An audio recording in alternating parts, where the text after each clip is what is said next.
નામ છે ને કયા ગામ? ગામ કોયડા. મારું નામ કુરેશી સિકંદરભાઈ રમજાનભાઈ. અને પાણીની અમે લગભગ 15 દિવસથી મતલબ હેરાન થઈએ અમે. ત્યારનું મતલબ અમારે તો 15-20 દાડા પહેલાં પાણી જોઈએ.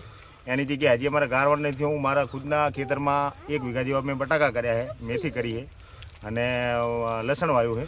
પણ એને હજી હું 3 દિવસથી વાટ જોઉં છું. અને ભૂંડા આવીને બધા બટાકા બધું ખાઈ જાય એમ. અને હજી પાણી હજી અમારી અહીંયા હજી પહોંચ્યું નહીં બરાબર રેગ્યુલર. દિવસે 2 કલાક પાણી આવે, રાત્રે ઠંડીના લીધે અને ઘરના એકલા હોય ને એના લીધે થઈને અમે પાણી નથી વારી શકતા. પાવર આવે દિવસે અને પાણી આવે રાતે, બરાબર. એટલે અમે ચારે બાજુથી મતલબ હેરાન છીએ. અને અમારા લોકલ આગેવાનો કે કોઈ કાંઈ ધ્યાન એટલું બધું રસ લેતા નથી. અને આ ખેડૂતો બધા ભેળા થઈ અને અમે પછી અમારા એક લોકલ છે ડાભીના મનુભાઈ, એમને પછી કીધું, અમે જાણ કરી. પછી એને કીધું કે સારું, વાંધો નહીં, તમારી બધાની માંગણી છે તો હું આવું. પછી આવ્યા અને પછી અમે એમને આ સરકારને ધ્યાન દોરવા સારું થઈ આ પગલું કર્યું. અમને શું નામ છે અને કયા ગામના છો? મારું નામ હરિભાઈ દેસાઈ, હરદાસભાઈ દેસાઈ. કયા ગામ કોયડા. શું તકલીફ છે? અમારે મેન કેનલનું પાણી આવતું નથી, એ તકલીફ છે. હા. બીજી વસ્તુ કે અમારે પાણી હજુ 15 દાડા પહેલાં જોતું હતું, અત્યારે પાણી આવ્યું નથી. ખેડૂતોને જીરો પોંખલ પડ્યા છે. કોઈના ક્ષેત્રમાં પાણી પહોંચતું નથી. 2 કલાક કેનલ આવે છે ને બંધ થઈ જાય છે.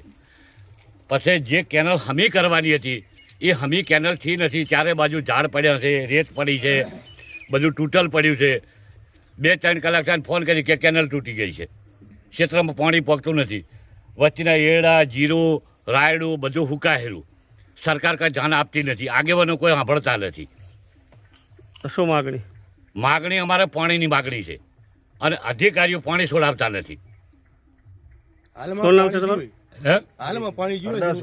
મારું નામ હરદાસભાઈ જીવરાજભાઈ રબારી, ગામ કોયડા. શું નામ અને કયા ગામના?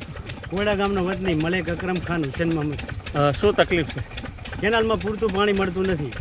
અને શું કેનાલની શું પરિસ્થિતિ? કેનાલમાં માટી બહુ પડી છે ને એના કારણે કેનાલ ભરાવ લઈને જામવાડા બાજુ વારંવાર તૂટી જાય છે ને, એટલે કેનાલ બંધ કરવી પડે છે. અને 24 કલાક પાણી મળતું નથી. 4 કલાક મળે ને 8 કલાક બંધ રહે ને આવું બધું થાય. તો વાવેતર કરેલા પાકને વાવેતર તો જીરું, એરંડા બધું વાવેતર જ છે. જો પાણી સરેરાશ નહીં ચાલે ને તો બધો પાક નિષ્ફળ જાય. શું માગણી? પાણી ફૂલ મળે એવી માંગણી અમારી. અને સફાઈમાં શું કેનાલ સફાઈ થાય તો પાણી ફૂલ મળે એવું છે. નામ છે અને કયા ગામના છો? મારું નામ ચૌધરી જયેશભાઈ અમરાજભાઈ, ગામ કોરડા ના વતની છે. આ કઈ કેનાલ છે? આ બામરોલી બ્રાન્ચ. એમાં શું તકલીફ છે? તકલીફમાં સાહેબ એવું છે કે વરસાદ 3 દિવસ વધુ પડ્યો હતો ને વરસારું, એટલે કેનાલ આખી છે ને માટીથી ભરી ગઈ છે. એટલે એને સાફ કરવાની જરૂર છે. અને સાફ કરી હતી પણ પૂરતી કરી નથી. તેથી કરીને પાણી આવે છે પણ આગળ તૂટી જાય છે. એટલે વારંવાર